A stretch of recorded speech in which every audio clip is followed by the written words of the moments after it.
Social media সহ বর্তমান current অ্যাফেয়ার্সের একটি চর্চিত বিষয় ইসরায়েল ও ফিলিস্তিন সংঘাত। আর এই সংঘাতকে নিয়ে তৈরি হচ্ছে তৃতীয় বিশ্বযুদ্ধের পরিস্থিতি। কোনো দেশ ইসরায়েলকে সমর্থন দিচ্ছে তো কেউ ফিলিস্তিনকে। আর এই সমর্থনের পেছনে যেমন আছে রাজনৈতিক কূটনৈতিক সম্পর্কের বিষয়, তেমনি আছে ধর্মীয় ইস্যু। সোশ্যাল মিডিয়া খুললেই দেখা যায় ভারত, পাকিস্তান ও বাংলাদেশের সাধারণ মানুষের মধ্যে কেউ ইসরায়েলের পক্ষে তো কেউ ফিলিস্তিনের পক্ষে। কিন্তু এর বেশিরভাগ মানুষই জানে না কেন এই সংঘর্ষ, কী তাদের দাবি। এই সংঘর্ষের কারণ জানতে হলে পিছিয়ে যেতে হবে বেশ কিছু বছর আগে। এক রক্তাক্ত ইতিহাসের গল্প বলবো আজ তোমাদের। নমস্কার বন্ধুরা, আমি শুভজিৎ। তাহলে শুরু করা যাক আমাদের আজকের গল্প। আজ থেকে 100 বছর আগেও বিশ্বের মানচিত্রে ইসরায়েল নামে কোনো দেশ ছিল না। বর্তমানে যে দেশটি ইসরায়েল, তার বাসিন্দারা সকলেই ইহুদি। ইসরায়েল পৃথিবীর একমাত্র ইহুদিদের দেশ। আর এই ইহুদিদের ইতিহাস ঘাটলে দেখা যায় যে এরা পৃথিবীর সবচেয়ে বেশি অত্যাচারিত সম্প্রদায়ের মধ্যে একটি। সেই সময় ফিলিস্তিন কোনো আলাদা রাষ্ট্র ছিল না, এটা ছিল অটোম্যান সাম্রাজ্যের একটা অংশ। প্রাচীন অটোম্যান সাম্রাজ্যে মুসলিম, খ্রিস্টান ও ইহুদিরা অনেকটাই শান্তিতে বসবাস করত। আর এই অঞ্চলে 1800 খ্রিস্টাব্দের সময় থেকে ইহুদিদের সংখ্যা বাড়তে থাকে। নানা প্রান্ত থেকে ইহুদিরা ফিলিস্তিন আসছিল, কারণ এখানকার জেরুজালেম হলো ইহুদিদের পবিত্র ভূমি। আবার জেরুজালেম খ্রিস্টান ও মুসলিমদেরও পবিত্র ভূমি। সময়টা 1915। প্রথম বিশ্বযুদ্ধের সময় গ্রেট ব্রিটেন ও ফ্রান্স এক হয়ে লড়ছে। যুদ্ধে জেতার জন্য তারা ফিলিস্তিন অঞ্চলে তাদের পুরনো চাল চালে, ঠিক যেমনটা করেছিল ভারতবর্ষে। ব্রিটিশরা ফিলিস্তিনে আরও বিদ্রোহীদের তাদের সাথে যোগ দেবার কথা বলে এবং তার বিনিময়ে যুদ্ধ শেষে এই অঞ্চলে তাদের রাষ্ট্র করতে সাহায্য করবে। সেই সময় আরব বিদ্রোহীরা সিরিয়া থেকে ইয়েমেন পর্যন্ত এক রাষ্ট্র তৈরির স্বপ্ন দেখছিল। অন্যদিকে ফিলিস্তিনে বসবাসকারী ইহুদিদের জন্য আলাদা রাষ্ট্র গঠন করে দেওয়ার প্রতিজ্ঞা করে ব্রিটেন, যদি তারা ব্রিটেনকে যুদ্ধে সহযোগিতা করে। এই প্রলোভনে পা দিয়ে দুই দলই ব্রিটেনের পক্ষে যোগ দেয়। এটি ইতিহাসে বেলফোর ঘোষণা নামে পরিচিত। লর্ড বেলফোর ছিলেন সেই সময় ব্রিটেনের বিদেশ মন্ত্রী এবং তিনি এই প্রতিজ্ঞাটি করেছিলেন। এই অঞ্চলে ইহুদিদের তুলনায় আরবদের পরিমাণ ছিল বেশি, তাই তারা এই ঘোষণাটিকে নিজেদের পক্ষে বলে মনে করতে থাকে। এদিকে আবার ডক্টর হেইজ বাইজম্যান নামে এক ইহুদি বিজ্ঞানী ব্রিটেনের প্রয়োজনে বোমা তৈরির উপকরণ কৃত্রিম ফসফরাস তৈরি করে ফেলেন। এতে আনন্দিত হয়ে ব্রিটিশ প্রধানমন্ত্রী তাকে পুরস্কৃত করতে চাইলে বাইজম্যান তার জাতির জন্য এক টুকরো ভূমি চান। প্রথম বিশ্বযুদ্ধের পর ব্রিটেন ও ফ্রান্স নিজেদের মধ্যে আরব অঞ্চলগুলো ভাগ করে নেয়। ফিলিস্তিন অঞ্চল চলে আসে ব্রিটেনের হাতে। 1918 সাল থেকে 30 বছর ব্রিটিশরা দেশটাকে নিজেদের অধিকারে রাখে। 1920 থেকে 1940 সালের মধ্যে ইউরোপ থেকে দলে দলে ইহুদিরা ফিলিস্তিন বা প্যালেস্তাইনে যেতে শুরু করে এবং তাদের সংখ্যা বাড়তে থাকে। ইউরোপে ইহুদি নিপীড়ন এবং দ্বিতীয় বিশ্বযুদ্ধে হিটলারের ভয়ঙ্কর ইহুদি নিধনের পর ইহুদিরা সেখান থেকে পালিয়ে নতুন এক মাতৃভূমি তৈরির স্বপ্ন দেখছিল। জার্মানির স্বৈরাচারী হিটলার 6 মিলিয়ন ইহুদি হত্যা করে। প্রথম দিকে ব্রিটেন ইহুদিদের ফিলিস্তিনে ঢুকতে দিলেও পরে তারা বাধা দেয়। ফিলিস্তিনে থাকা ইহুদিদের ভেতরে ক্ষোভ বাড়তে থাকে। তারা আলাদা দেশের জন্য আন্দোলন করতে থাকে, কারণ ইহুদি জাতি তখন প্রায় ধ্বংসের মুখে। তাদের অস্তিত্ব রক্ষা করার জন্য প্রয়োজন তাদের জন্য একটি রাষ্ট্র। ফিলিস্তিনে তখন ইহুদি আর আরবদের মধ্যে শুরু হয় ব্যাপক হিংসা। প্যালেস্তাইনে আগত দুটি জাহাজকে উড়িয়ে দিয়ে প্রায় 1000 জন ইহুদিকে হত্যা করা হয়। দ্বিতীয় বিশ্বযুদ্ধে ব্রিটেনের প্রচুর ক্ষয়ক্ষতি হয়। অর্থনৈতিক, রাজনৈতিক নানা কারণে ব্রিটেন তাদের উপনিবেশ সব জায়গা থেকে সরিয়ে নিচ্ছিল। ঠিক এই সময় ভারতবর্ষ স্বাধীনতা লাভ করেছিল। ব্রিটেন ফিলিস্তিন অঞ্চল ছেড়ে দেয়, কিন্তু দেশ ভাগ করার দায়িত্ব দেয় জাতিসংঘকে। 1947 সালের 29শে নভেম্বর ইহুদি রাষ্ট্র প্রতিষ্ঠার উদ্দেশ্যে জাতিসংঘে ভোটাভুটি হয়। এখানে 33টি রাষ্ট্র পক্ষে এবং 13টি রাষ্ট্র বিপক্ষে এবং 10টি দেশ ভোট দিতে বিরত থাকে। জাতিসংঘ ফিলিস্তিন অঞ্চলকে 2 ভাগে ভাগ করে 2টি দেশ করে দেয়, যেখানে 55% দেয়া হয় ইহুদিদের আর 45% দেয়া হয় ফিলিস্তিনের। আবার এদিকে জেরুজালেম যেহেতু ইহুদি, খ্রিস্টান ও মুসলমান 3 ধর্মের পবিত্র ভূমি, তাই এর ক্ষমতা রাষ্ট্রসংঘ নিজের কাছেই রাখে।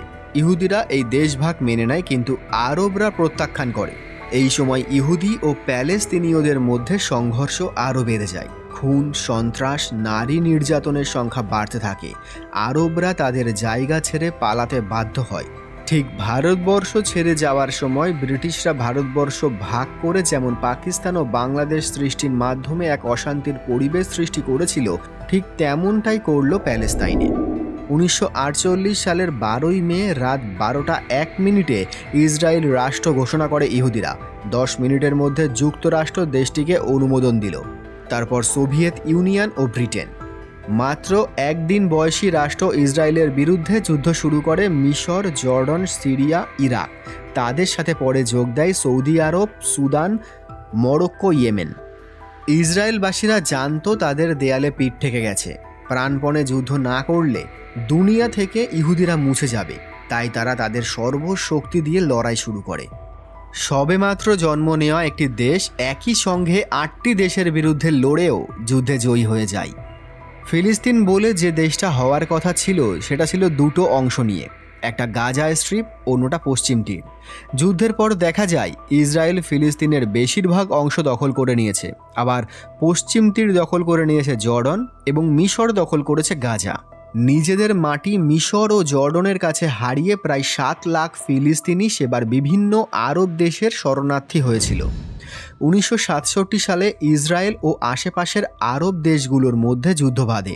এটি দ্বিতীয় আরব ইসরায়েল যুদ্ধ নামে পরিচিত। মাত্র 6 দিনের এই যুদ্ধে আরবরা আবার পরাজিত হয়। ইসরায়েল মিশরের কাছে থাকা গাজা স্ট্রিপ এবং জর্ডনের কাছে থাকা পশ্চিম তীর দখল করে নেয়। এছাড়া মিশরের সিনাই অঞ্চল ও সিরিয়ার গোলান হাইটস দখল রাখে ইসরায়েল।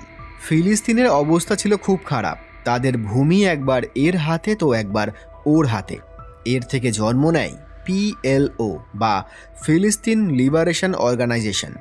PLO প্রথমে অস্ত্র দিয়ে সব কিছু করতে চাওয়ায় ও ইসরায়েলকে অস্বীকার করায় তাদের সন্ত্রাসী সংগঠন বলা হতো। আস্তে আস্তে তারা সন্ত্রাসী কাজ থেকে সরে আসলে 1974 সালে জাতিসংঘ তাদের মেনে নেয়।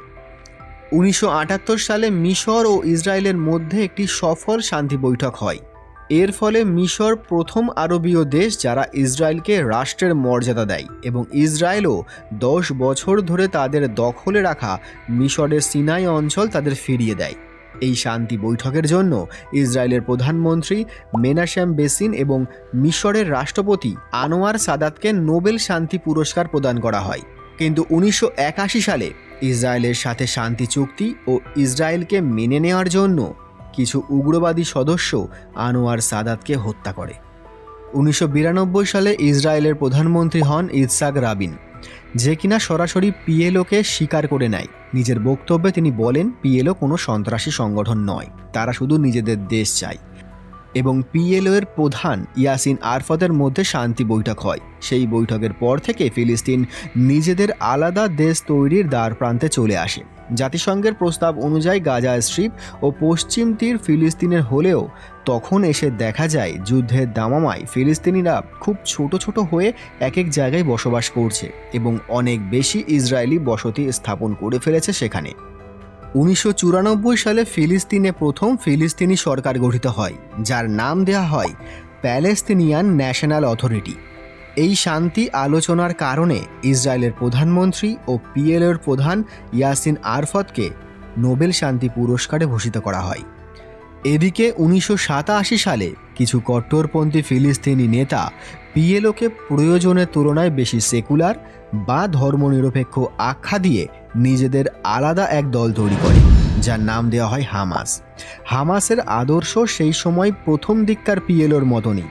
তারা ইসরায়েলকে অস্বীকার করে এবং তাদের এই ভূমি থেকে চিরতরে মিটিয়ে দেওয়ার কথা বলে। একদিকে হামাসের করা PLOর বিরোধিতা, অন্যদিকে ইসরায়েলের রাবিনের বিরুদ্ধে বিক্ষোভ করে কট্টরবাদীরা। ইসরায়েলি কট্টরবাদীরা বলে, ছোট কেন, 1 ফোঁটাও জমি দেয়া হবে না ফিলিস্তিনিদের। আবার হামাস প্রশ্ন তোলে, কেমন করে PLO ইহুদিদের সাথে হাত মেলায়। ইসরায়েলের কট্টরবাদীদের এই বিক্ষোভের মাঝেই 1995 সালে পয়েন্ট ব্ল্যাঙ্ক রেঞ্জ থেকে ইসরায়েলের এক কট্টরবাদী হত্যা করে প্রধানমন্ত্রী ইৎসাক রাবিনকে। আবার এদিকে হামাস 1996 সালে নির্বাচন বয়কট করে এবং ইসরায়েলের বিরুদ্ধে বিভিন্ন স্থানে সুইসাইড বোম্বিং করে। মিশরের ইসলামী রাজনৈতিক দল মুসলিম ব্রাদারহুড দখলদার ইসরায়েলিদের কাছ থেকে বাস্তুচ্যুত অনেক ফিলিস্তিনি মিশরে শরণার্থী হিসাবে বসবাস করেছেন। তাদের মধ্যে অনেকেই ব্রাদারহুডের আদর্শে দীক্ষা নেন। 1987 সালে এমনই দুজন, আহমেদ ইয়াসিন ও আবদেল আজিজ আল রাস্তেনি প্রতিষ্ঠা করেন হামাস। হামাস হচ্ছে হারকাত আল মুকাওয়ামা আল ইসলামিয়া এর সংক্ষেপ, যার অর্থ ইসলামী নবজাগরণের আন্দোলন। সাংগঠনিক সনদ অনুযায়ী দখলদার ইসরায়েলি রাষ্ট্রকে উৎখাত করে একটি ইসলামী রাষ্ট্র গঠন করাই হামাসের লক্ষ্য। পরবর্তীতে অবশ্য সংগঠনটি বলেছে, ইসরায়েল যদি 1967 সালের যুদ্ধপূর্ব সীমানায় ফিরে গেলে, অর্থাৎ ওই যুদ্ধের সময় অধিকৃত ফিলিস্তিনি ভূখণ্ডের নিয়ন্ত্রণ ছেড়ে দিলে এবং ফিলিস্তিনি শরণার্থীদের সেখানে ফিরতে দিলে, তারা ব্রাদারহুডের সঙ্গে সম্পর্ক ছিন্ন করবে। কিন্তু ইসরায়েল এ প্রস্তাব সরাসরি নাকচ করে দেয়। দখলদার শক্তিটি ফিলিস্তিনের 1 ইঞ্চি ভূমিও ছাড়তে রাজি নয়। হামাসের প্রধান দুটি শাখা, যার একটি সাংস্কৃতিক, যার নাম দাওয়াহ, সামরিক শাখার নাম ইজ্জো আদ্দিন আল কসাস ব্রিগেডস। হামাসকে সমর্থন দিচ্ছে ইরান এবং ইরান সমর্থিত সিরিয়ার সরকার ও লেবাননের হিজবুল্লাহ গোষ্ঠী। এই জোটের সদস্যরা মধ্যপ্রাচ্যে মার্কিন নীতির ঘোর বিরোধী। বছরের পর বছর ধরে এভাবেই ফিলিস্তিন ও ইসরায়েল যুদ্ধ অবস্থার মধ্যে দিয়ে যাচ্ছে। আবার ফিলিস্তিনের অভ্যন্তরে পিএলও ও হামাসের মধ্যেও উত্তেজনা দিন দিন বাড়ছিল। এর মাঝেই 2006 সালের ফিলিস্তিনি নির্বাচনে খুব অল্প ব্যবধানে জিতে যায় হামাস, যা দুই দলের উত্তেজনা আরও বাড়িয়ে দেয়। গাজা অঞ্চলে হামাসের সংখ্যাগরিষ্ঠতা পাওয়া যায়, আর পশ্চিম তীরে পিএলও। নির্বাচনে জয়লাভের পর এই উত্তেজনার মাঝে এক বিশাল বড় বিল্ডিংয়ের ছাদ থেকে পিএলও এর এক নেতাকে হামাসের কিছু কট্টরবাদী ফেলে দিয়ে হত্যা করলে হামাস ও পিএলওর মধ্যে গৃহযুদ্ধ শুরু হয়, যা ব্যাটেল অফ গাজা নামে পরিচিত। আর সেই থেকে গাজা স্ট্রিপ হামাসের দখলদারিত্বে এবং পশ্চিম তীর অঞ্চল পিএলও এর কন্ট্রোলে। আর তাই আমরা যখনই ইসরায়েল ও ফিলিস্তিন সম্পর্কিত কোনো খবর দেখি, সেখানে গাজা নামটা খুবই কমন থাকে এবং যেসব মিসাইল ছোড়ার খবর দেখি সবই গাজা থেকেই। অপরদিকে অর্থনৈতিকভাবে স্বাবলম্বী না হলেও পশ্চিম তীর অঞ্চল অনেকটাই শান্তিপূর্ণ এবং নিজেদের অর্থনৈতিক মুক্তির জন্য কাজ করে যাচ্ছে। অপরদিকে রক্তের নেশায় বুঁদ হয়ে থাকা দিন দিন তলিয়ে যাচ্ছে গাজা। প্রতিবেশী দুই দেশ মিশর ও ইসরায়েল, দুই দেশের নিষেধাজ্ঞার চাপে পিষ্ট হতে হতে গাজার পার ক্যাপিটাল ইনকাম বর্তমানে এসে দাঁড়িয়েছে $100 নিচে। একমাত্র এয়ারপোর্ট যেটা আছে সেটাও ব্যবহারের অযোগ্য। মাত্র 5টি বিশ্ববিদ্যালয় নিয়ে চলে গাজা, সেগুলোরও বেশিরভাগই বন্ধ, কারণ তরুণ প্রজন্মের সকলেই যুদ্ধে ব্যস্ত। গত 10 বছরে স্কুল বেড়েছে মাত্র 100টির মতো, যদিও সঠিকভাবে সেগুলো পরিচালিত হয় না। হামাস নিয়ে আছে বিস্তর ঝামেলা। হামাসের জন্মটা একটু বিতর্কিত। কথিত আছে হামাস প্রতিষ্ঠায় সরাসরি সহায়তা দিয়েছিল ইসরায়েলের সামরিক গোয়েন্দা বাহিনী। এর পেছনে ইসরায়েলের উদ্দেশ্য ছিল কাঁটা দিয়ে কাঁটা তোলা। সে সময় স্বাধীন সার্বভৌম ফিলিস্তিন রাষ্ট্র গঠনের লক্ষ্যে সংঘবদ্ধভাবে কাজ করে যাচ্ছিল ধর্মনিরপেক্ষ প্যালেস্তাইন লিবারেশন মুভমেন্ট। ইসরায়েলের সামরিক গোয়েন্দারা চাইছিল প্যালেস্তাইন লিবারেশন মুভমেন্টের প্রতিদ্বন্দ্বী আরেকটি ধর্মীয় গ্রুপ তৈরি করে স্বাধীন ফিলিস্তিন গঠনের প্রচেষ্টাকে দমিয়ে দেওয়া। ইসরায়েলের সেই প্রচেষ্টার সফলতা হিসাবেই আজ ফিলিস্তিন প্রশাসনিকভাবেই দুই ভাগে বিভক্ত। ফিলিস্তিনের পশ্চিম তীর নিয়ন্ত্রণ করে ফাতাহ আর গাজা নিয়ন্ত্রণ করে হামাস। 2005 সালে রাজনৈতিক প্রক্রিয়াতেও অংশ নেয় হামাস। পরের বছর প্যালেস্তাইনের আইন পরিষদের নির্বাচনেও জিতে যায়, কিন্তু এরপরই 2007 সালে আরেক প্রবল জঙ্গি গোষ্ঠী ফাতাহের সঙ্গে তাদের লড়াই লেগে যায়। সেই যুদ্ধে জিতে যায় হামাসই, আর তারপর থেকে গাজা রয়েছে তাদের দখলে। আর সেই থেকেই ইসরায়েলের সঙ্গে হামাসের সংঘর্ষ চলছে। ইসরায়েল চেষ্টা করেছে গাজা দখল করে নিতে, আকাশপথেও হানা দিয়েছে। আবার হামাস বারবার রকেট ছুঁড়েছে ইসরায়েলকে পাল্টা জবাব দিতে। কেবল 2008 সালেই ইসরায়েলের সেনার আক্রমণে 1300 প্যালেস্তানি মারা যায়, মৃত্যু হয় 13 জন ইসরায়েলির। পরে ফের 2012 সালে ইসরায়েলের এয়ার স্ট্রাইকে হামাসের কাসাস ব্রিগেডের কমান্ডার আহমেদ জাবরির মৃত্যু হলে শুরু হয় প্রবল সংঘর্ষ। সেবারও 170 জন প্যালেস্তানি ও 6 জন ইসরায়েলির মৃত্যু হয়। 2014 সালে শুরু হয় আর এক রক্তক্ষয়ী যুদ্ধ। হামলা পাল্টা হামলায় ক্ষতবিক্ষত হয় গাজা। মারা যায় 2143 জন প্যালেস্তানি, আহত 11,000, ঘর ছাড়া হয় লক্ষাধিক মানুষ। রাষ্ট্রসংঘ কাতার ও ইজিপ্টের তৎপরতায় পূর্ণাঙ্গ যুদ্ধ না বাঁধলেও সেই থেকেই কার্যত বারুদের স্তূপের উপরে রয়েছে গাজা ও আশেপাশের অঞ্চল। তবে হামাসের পক্ষে ইসরায়েলের বড় ক্ষতিসাধন সম্ভব হয়নি আয়রন ডোম প্রতিরক্ষা ব্যবস্থার জন্য। 2014 থেকে 2021 ফের শুরু হয়েছে বড় ধরনের সংঘাত। আসলে ইসরায়েলের অধিকৃত পূর্ব জেরুজালেমের শেখ জারাহ এলাকার কয়েক ঘর প্যালেস্তানি পরিবারের ভিটেমাটি হারা হওয়ার আশঙ্কা থেকেই নতুন করে সংঘাত শুরু হয়ে গিয়েছে। অথচ ওই অঞ্চলে ওই পরিবারগুলি থাকতে পারবে কিনা সেই নিয়ে মামলা চলছে 1972 সাল থেকে। সেই থেকেই ইহুদিদের দাবি ওই জমি তাদের, আর প্যালেস্তানিদের কাছে এ আসলে তাদের বাস্তুচ্যুত করার রাষ্ট্রীয় কৌশল। এটা ছিল ইসরায়েল ও ফিলিস্তিনের 100 বছরের লড়াইয়ের গল্প। ভবিষ্যতেও এই সমস্যার সমাধান হবে বলে মনে হয় না। ঠিক যেমন ভারত ও পাকিস্তানের কাশ্মীর সমস্যা, এই সমস্যার জাল বুনে গেছিল সেই ইংরেজরা। ইসরায়েল এই মুহূর্তে বিশ্বের অন্যতম শক্তিধর দেশ, কিন্তু মুসলিম দেশগুলো ইসরায়েলকে দেশ হিসাবেই মানতে চায় না। ইসরায়েল যদি অস্ত্র না ধরে তাহলে দেশটা শেষ হয়ে যাবে ঠিক তিব্বতের মতো। তাই তাদের অস্তিত্ব রক্ষা করার জন্য অস্ত্র ধরতেই হবে। এখন ইসরায়েলের যা পরিস্থিতি, তাদের বেশিরভাগ দেশকে তারা অস্ত্র ও উন্নত মানের টেকনোলজি সরবরাহ করছে। ইসরায়েলের বর্তমান পরিকল্পনা গ্রেটার ইসরায়েল বানানোর, যা আরও বেশি ভয়ঙ্কর। নমস্কার বন্ধুরা, আমি শুভজিৎ। ভিডিওটি সম্পর্কে তোমাদের মতামত অবশ্যই জানিও কমেন্টের মাধ্যমে। আর ভিডিওটি যদি ভালো লেগে থাকে তাহলে অবশ্যই লাইক করে দিও। আর তোমরা যারা এই চ্যানেলে নতুন তারা প্লিজ চ্যানেলকে সাবস্ক্রাইব করে দিয়ে আমার পাশে থেকো। দেখা হবে খুব তাড়াতাড়ি আবার একটা নতুন ভিডিওর সাথে। ততদিনের জন্য ভালো থেকো, সুস্থ থেকো এবং ক্রিয়েটিভ সোলের পাশে